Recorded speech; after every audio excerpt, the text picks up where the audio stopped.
ज्या क्षणाची आतुरतेनं वाट पाहत होतो फायनली तो क्षण आला, तो म्हणजे अक्कलकोटला जायचा. गेले 3-4 महिने दर महिन्यात अक्कलकोटला जायलाचा प्लॅन करायचो, पण ऐनवेळेला प्लॅन कॅन्सल व्हायचा, सगळी तयारी होऊन पण.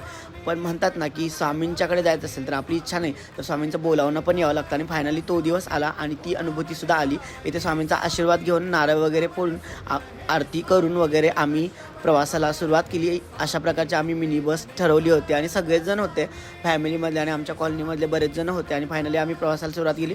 थोडा प्रवास केल्यानंतर इथे सगळेजण थांबलेत चहा वगैरे घ्यायला. त्याच्यानंतर फायनली अक्कलकोटला पहाटे पोचलो. तिकडे आम्ही रूम बुक केल्या होत्या. तिथे आम्हाला आंघोळ वगैरे करायची होती आणि तयारी करायची होती. त्यामुळे इकडे गेलो. रूम एवढ्या मोठ्या होत्या की भारीच वाटत होतं. बंगलोच होता असा आणि खूपच भारी होतं. आणि इकडे तयार करत होतो तोपर्यंत लाईट गेली, परत लाईट आली. त्याच्यानंतर फायनली आवरलं.